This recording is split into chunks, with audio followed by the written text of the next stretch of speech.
Independent ডিজিটালে স্বাগতম। বলা যায় যে বেশ আলোচনা সমালোচনার পরে ডক্টর ইউনূস অন্তর্বর্তী সরকারের দায়িত্ব নেওয়ার প্রায় 7 মাস পর ভারতের প্রধানমন্ত্রী নরেন্দ্র মোদীর সঙ্গে একটি বৈঠক হলো। সেটি আজ কিছুক্ষণ আগেই ব্যাংককে বিমস্টেকের সাইডলাইনে, বিমস্টেক সম্মেলনের সাইডলাইনে বৈঠকটি হয়েছে। 20-30 মিনিট ধরে চলা বৈঠকে বাংলাদেশ ভারতের স্বার্থ সংশ্লিষ্ট বেশ কয়েকটি বিষয় নিয়ে আলোচনা হয়েছে। আসলে বৈঠকে কী নিয়ে আলোচনা হয়েছে এসব নিয়ে কথা বলবো। বাংলাদেশ এবং ভারতের সম্পর্কের যে জটিলতা আমরা দেখেছি গত 7-8 মাসে, সেটি আসলে কতটুকু কমবে বা কতটুকু কি হবে সেসব নিয়ে আলোচনা করব। সঙ্গে আছেন জ্যেষ্ঠ সাংবাদিক সেলিম খান, আমি সঙ্গে আছি সুপ্রিয় শিকদার। সেলিম খান, শুরুতেই একদম সরাসরি বৈঠক প্রসঙ্গে চলে যাই। বৈঠকে আসলে কি নিয়ে আলোচনা হলো? দেখুন, হ্যাঁ, আপনি যেটা বলছিলেন যে বহু প্রতীক্ষিত এই বৈঠক কিন্তু বাংলাদেশের পক্ষ থেকে আরো আগেই নরেন্দ্র মোদীর সঙ্গে বৈঠক করতে চাওয়া হয়েছিল। যেটা ধরেন যে ডক্টর ইউনূসের আপনার চীন সফরে যাওয়ার আগে উনি কিন্তু ওনার যে প্রেস সচিব শফিকুল আলম, উনি ভারতের দ্য হিন্দু পত্রিকাকে একটা সাক্ষাৎকার দিয়েছিলেন এবং ওইখানে বলেছিলেন যে প্রধান উপদেষ্টা ডক্টর মোহাম্মদ ইউনূস তিনি কিন্তু আর চীনে যাওয়ার আগে ভারতে যাওয়াকেই অগ্রাধিকার দিয়েছিলেন, কিন্তু ভারতের পক্ষ থেকে তেমন সাড়া না পাওয়ার কারণে কিন্তু তিনি চীনেই প্রথমে যেতে বাধ্য হয়েছেন। তো এইরকম একটা কিন্তু ইতিবাচক মনোভাব কিন্তু আমাদের পক্ষ থেকে ছিল এবং বারবার কিন্তু দেখানো হয়েছে।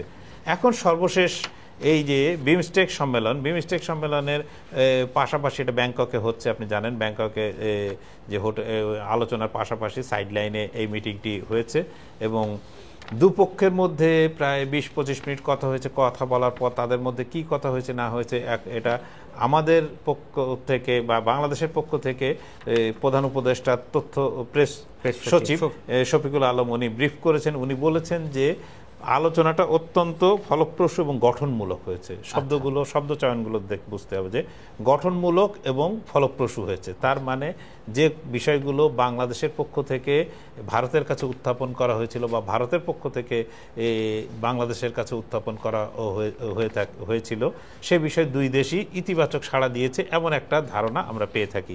এখন উনি বলছেন যে কি কি বিষয় উত্থাপন করা হয়েছিল, তার মধ্যে একটি বিষয় হচ্ছে যে সাবেক প্রধানমন্ত্রী শেখ হাসিনার প্রত্যর্পণের বিষয়টি, যিনি 5 আগস্টের পরে পালিয়ে ভারতে গিয়ে আশ্রয় নিয়েছেন বা ভারতের আশ্রয়ে আছেন, তাকে বাংলাদেশের কাছে ফেরত দেওয়ার বিষয়টি সেখানে তোলা হয়েছে। আরেকটি বিষয় তিনি বলেছেন যে শেখ হাসিনা এই ভারতে বসে নানা ধরনের উস্কানিমূলক কথাবার্তা বলছেন, এই বিষয়টিও নরেন্দ্র মোদীর সঙ্গে বৈঠকে বাংলাদেশের পক্ষ থেকে তুলে ধরা হয়েছে।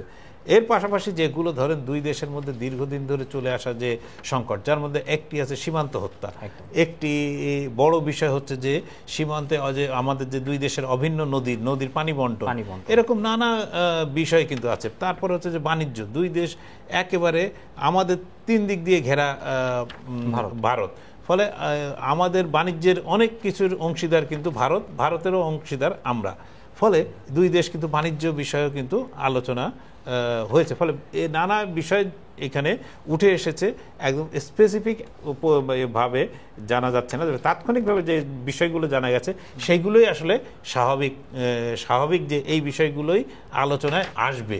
আমরা তবে আমাদের দিক থেকে এইগুলো আমরা জানতে পেরেছি, কিন্তু এখনো পর্যন্ত ভারতীয় মিডিয়ায় সেটুকুই জানা যাচ্ছে যতটুকু এই বাংলাদেশের পক্ষ থেকে ব্রিফ করা হয়েছে ততটুকুই।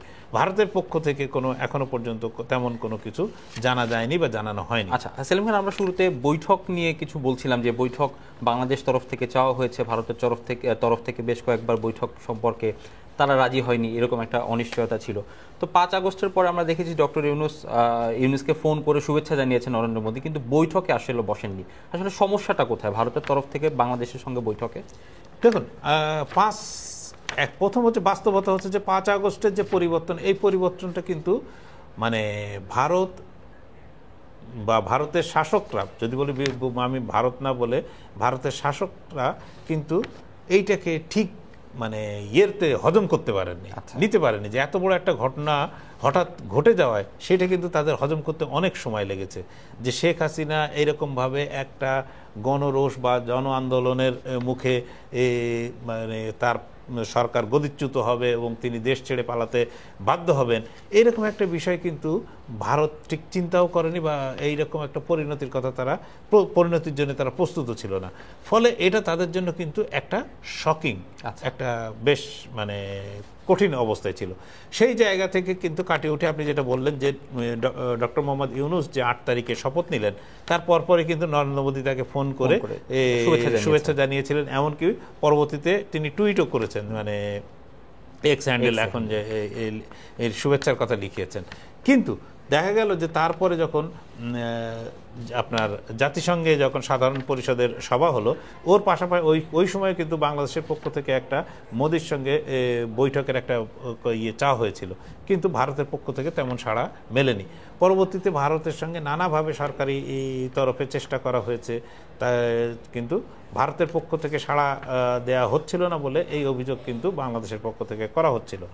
এখন আপনি যদি আমি আজকের বৈঠকের কথাও বলি, তাহলে আজকের বৈঠক যেটা হলো সেটি কিন্তু গত কয়েকদিন ধরে বাংলাদেশের পক্ষ থেকে, বাংলাদেশের সেটা আপনার পররাষ্ট্র মন্ত্রণালয় বলি বা প্রধান উপদেষ্টা দপ্তর থেকে বলি, সব জায়গা থেকে কিন্তু কনফার্ম করা হচ্ছিল যে মোদির সঙ্গে এরকম একটা সাইড লাইনে বৈঠক হবে। কিন্তু আপনি বিশ্বাস করবেন কিনা জানি না, গতকাল রাত 11টা সাড়ে 11টা পর্যন্ত কিন্তু আমি দিল্লিতে বিভিন্ন যারা খোঁজ খবর রাখেন সাংবাদিক, তাদেরকে জানতে চাইছিলাম যে বৈঠক কি হচ্ছে। মানে আমাকে একজন প্রশ্ন করেছিলেন যে বৈঠক কি, আমি নিজেই আমি বললাম যে আমি যতদূর জানি বৈঠক তো হবে। আচ্ছা, তো বললো না, একটু যদি খোঁজ নিতেন। তো আমি দু একজনের মানে ফোনে ফোনে এসে করার চেষ্টা করলাম, তারা বললো যে আমি কনফার্ম না, আচ্ছা হচ্ছে কিনা বলতে পারবো না।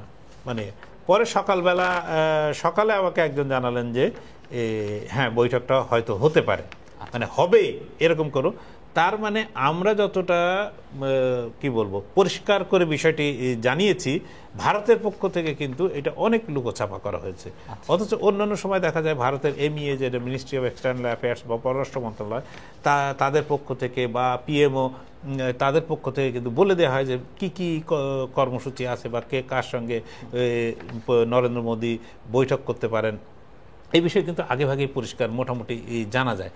এইবারই একটা দেখলাম যে ভারতের পক্ষ থেকে অনেক বেশি মানে গোপনীয়তা বজায় রাখা হলো। এর কারণটা মানে এখনো পর্যন্ত পরিষ্কার না, যে বৈঠক যখন হবেই তখন এটার এতটা গোপনীয়তার কি দরকার ছিল, এটা আমার বিবেচনায়। আমরা আজকেও কয়েকটি গণমাধ্যমে দেখেছি যে বৈঠক ঠিক কখন হবে, হলেও কখন হবে, সকালে না বিকেলে, এটি নিয়ে একটা দোলাচল ছিল। তো সেলিম খান, আমি আপনার কাছে আরেকটু আসতে চাই যে আমরা দেখেছি যে অন্তর্বর্তী সরকার শপথ নেওয়ার পরে উপদেষ্টারাও ভারত নিয়ে কথা বলেছেন, বিভিন্ন রাজনৈতিক নেতারাও ভারত নিয়ে কথা বলেছেন। তো এখন আবার ভারতের সঙ্গে আমরা বৈঠকে বসছি, বৈঠক শেষ হয়েছে। আসলে বাংলাদেশের তরফ থেকে ভারতের দিকে অভিযোগের তীরটা কিরকম, কি কি অভিযোগ? প্রথম আগে আপনি যে কথাটা বললেন, তার প্রথম জিনিসটা যেটা সবাইকেই মনে রাখতে হবে সেটা হচ্ছে যে আপনি অনেক কিছুই বদলাতে পারবেন, কিন্তু আপনি আপনার প্রতিবেশীকে বদলাতে পারবেন না। আপনার যে ভারতের প্রতিবেশী বাংলাদেশ, বাংলাদেশের প্রতিবেশী ভারত, এই দুটোকে কারোর পক্ষে বদলানো সম্ভব না, ঠিক আছে? আর ভবিষ্যতে ইতিহাস ভূগোল কি হবে না হবে এই অ্যাজাম্পশনে না গিয়েও বলা যায় যে প্রতিবেশী আপনি, সুতরাং প্রতিবেশীর সঙ্গে আপনি কিভাবে সুপ্রতিবেশী সুলভ মনোভাব নিয়ে মর্যাদার সঙ্গে থাকতে পারবেন, সেটি হচ্ছে মুখ্য। ধরেন যে এই যে বললাম যে 5 আগস্ট পরবর্তী সময় বাংলাদেশের পক্ষ থেকে বড় অভিযোগ ছিল যে ভারতের শেখ হাসিনার আশ্রয় দেয়া বা সেখান থেকে নানা ধরনের উস্কানিমূলক কথাবার্তা, যেটা বৈঠকে তুলে ধরা, নরেন্দ্র মোদীর সঙ্গে বৈঠকে তুলে ধরা হয়েছে বলে বাংলাদেশের পক্ষ থেকে বলা হয়েছে। তারপরে আরও নানা বিষয়ে বাংলাদেশের ধরেন যে পক্ষ থেকে অভিযোগ করা হচ্ছিল, কিন্তু এমনকি বাংলাদেশের পক্ষ থেকে শেখ হাসিনাকে ফেরত চেয়ে একটা চিঠিও দেওয়া হয়েছিল পররাষ্ট্র মন্ত্রণালয়ের পক্ষ থেকে, কিন্তু ভারত কিন্তু তার কোনো উত্তর দেয়নি। ফলে আমাদের সমস্যাগুলো বা নানা জিনিসগুলো, দুই দেশের মধ্যে সম্পর্কটা কিন্তু বেশ তলানিতে এসে ঠেকেছিল। আবার পাল্টা যদি ভারতের দিক থেকে বলি, ভারতে মানে তাদের প্রধান অভিযোগ ছিল যে এই 5 আগস্টের পরে খুব বেছে বেছে সংখ্যালঘুদের উপর অত্যাচার চালানো হচ্ছে বা নিপীড়ন চালানো হচ্ছে, যেটা বাংলাদেশ বারংবার অস্বীকার করেছে এবং বাংলাদেশ বলার চেষ্টা করেছে যে যারা সংখ্যালঘু নামে যাদেরকে অত্যাচারের কথা বলা হচ্ছে, তাদের একটা পলিটিক্যাল কালার আছে, তারা মূলত তো এই রাজনৈতিক কারণেই তারা অত্যাচারিত হয়েছেন এবং অত্যাচারিত রাজনৈতিক কারণে যারা সংঘাতের বা সহিংসতার শিকার হয়েছেন, তারা আসলে ধর্মীয় পরিচয় দ্বারা তাদেরকে আলাদা করাটা ঠিক হবে বলে মনে করেন না। এটা বাংলাদেশ কিন্তু পরিষ্কার করে বলেছে। এখন আমি বললাম, আমার কথা আরেকজন বিশ্বাস করলো কিনা সেটি আরেকটি প্রশ্ন। যেরকম একটি কথা ধরেন যে বারবার ঘুরে ফিরে আমাদের সমাজ মাধ্যমে আসে বা আমাদের অনেক নেতা উপদেষ্টা কথা বলেন এই যে সেভেন সিস্টার্স অমুক তমুক নিয়ে, এগুলো হচ্ছে এক একটা দেশের জন্য খুবই সেন্সিটিভ। যে সেভেন সিস্টার্সে ভারতের মূল ভূখণ্ডের সঙ্গে যে 7 রাজ্য, উত্তর পূর্বাঞ্চলের 7 রাজ্য, সেটা কিন্তু যোগাযোগের একটা ছোট্ট সরু ফালি দিয়ে চিকেন নেক নামে পরিচিত, সেই জায়গা দিয়ে যোগাযোগের রাস্তা আছে। এটা ওই দেশের জন্য একটা সেন্সিটিভ বিষয়। এখন এই সেন্সিটিভ বিষয় নিয়ে আপনি যদি বারংবার কথা বলতে থাকেন তাহলে তাদের কিছুটা আতে ঘা লাগবেই, ঠিক আছে। আর বড় প্রতিবেশী আবার ঠিক একইভাবে ভারতীয় মিডিয়া যে ক্রমাগতভাবে নানা ধরনের কখনো মিথ্যা অপপ্রচার বলি, কখনো উস্কানিমূলক কথা বলে চলেছে, কিন্তু আবার যাকে এখানে অনেকগুলো ভারতীয় মেইন স্ট্রিম মিডিয়া বা অমুক তমুক বলা হচ্ছে, আমি এইগুলোকে কখনো মানে ব্যক্তিগতভাবে এইগুলোকে কখনো সেই ধরনের মিডিয়া হিসেবে বিশ্বাস করি না। কারণ এদের বিশ্বাসযোগ্যতায় ওই দেশেই এই বিশ্বাসযোগ্যতায় তলানিতে ঠেকেছে। আপনি যদি বলেন যে রবিশ কুমারের মতো একজন বিখ্যাত সাংবাদিক এই ধরনের টিভি চ্যানেল বা এই ধরনের মিডিয়াকে তিনি একটা নামও দিয়েছেন যে গদি মিডিয়া। আচ্ছা, মানে হচ্ছে যে গদি মানে ক্ষমতার সঙ্গে কি বলবো, ক্ষমতার সঙ্গে যারা মানে একেবারে এক হয়ে যারা নিজেদের প্রচার চালিয়ে যাচ্ছে, এইরকম একটা গদি মিডিয়ার প্রচার নিয়ে আপনি যদি তাদের হয়ে কেউ যদি মানে তর্ক করতে আসে, তাহলে আমার কাছে মনে হয় না যে এই আপনার খুব একটা যুক্তিযুক্ত। আপনি যদি ইন্ডিয়ান মেইন স্ট্রিম মিডিয়া বা যারা অনেক ক্ষেত্রে প্রফেশনাল তাদের যদি দেখেন, সেক্ষেত্রে কিন্তু আপনি দেখতে পাবেন যে তারা কিন্তু অনেক লজিক্যাল কথাবার্তা বলে। আচ্ছা সেলিম খান, এইবার একটু আমাদের বাংলাদেশ প্রসঙ্গে আসি। বাংলাদেশ ভারত মিশিয়ে আর কি, যে ভারতের সেনাপ্রধান সম্প্রতি একটি বক্তব্যে বলেছিলেন যে নির্বাচিত সরকার ছাড়া বাংলাদেশের কোনো পক্ষের সঙ্গে কোনো সরকারের সঙ্গে আলোচনা হবে না। তো আমরা দেখলাম আজ নরেন্দ্র মোদীর সঙ্গে আমাদের অন্তর্বর্তী সরকারের যে প্রধানের যে বৈঠকটি হলো, তাহলে ভারতের সেনাপ্রধানের স্টেটমেন্ট, আজকের বৈঠক, বিষয়টিকে কিভাবে দেখছেন? যে প্রথম জিনিস হচ্ছে যে ভারতের সেনাপ্রধান জেনারেল উপেন্দ্র দ্বিবেদী উনি একটা অনুষ্ঠানে বলেছিলেন যে বাংলাদেশ সেনাবাহিনীর সঙ্গে ভারতীয় সেনাবাহিনীর সম্পর্ক খুবই ভালো এবং তাদের মধ্যে নিয়মিত যোগাযোগ আছে এবং ভারতের সঙ্গে সম্পর্ক হবে বাংলাদেশে কোনো নির্বাচিত সরকার আসলে তো সেই সরকারের সঙ্গে তখন সরকার টু সরকার সম্পর্ক তৈরি হবে।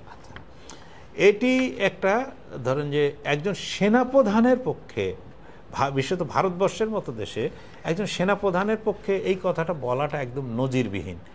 ভারতের রাজনৈতিক নেতৃত্ব কখনোই সেনা নেতৃত্ব বা সেনা বাহিনীতে যারাই থাকুন না কেন তাদের কিন্তু কখনো উপরে উঠতে দেননি বা তাদেরকে এই ধরনের দেশের পলিটিক্যাল সিদ্ধান্তের ক্ষেত্রে, যেটা রাজনৈতিক সিদ্ধান্ত বা দেশের মৌলিক সিদ্ধান্তের বিষয়, এই বিষয়ে কথা এই প্রথম আমরা দেখলাম যে জেনারেল দ্বিবেদী নিজেই এই কথা বললেন এবং তিনি এই এক নয় একাধিকবার কথা বললেন।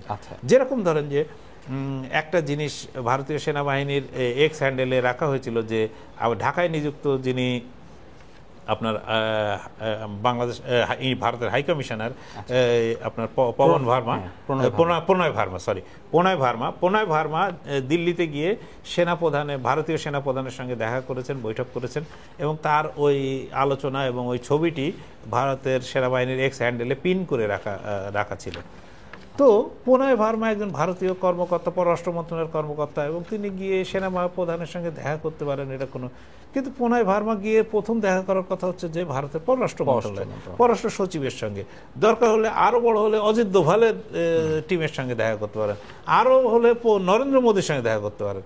তিনি সেনাপ্রধানের সঙ্গে দেখা করতে গেলেন এবং সেনাপ্রধানের সেইটা বড় করে গ্লোরিফাই করে সেনাবাহিনী যেতে, এইটা একটু ভারতের যে এতদিনকার লালিত যে কি বলবো চর্চা, যে মানে একদিকে কি মানে রাজনৈতিক নেতৃত্ব, একদিকে আপনার কি এক্সিকিউটিভ বডি, সেটা আপনার সামরিক বেসামরিক যাই হোক না কেন, তারা কখনো কিন্তু এই উপরে এত উপরে কিন্তু উঠতে কখনো পারেনি। এই প্রথম তার কিছুটা মানে অ্যাবারেশন দেখা গেল, মানে বিচ্যুতি দেখা গেল।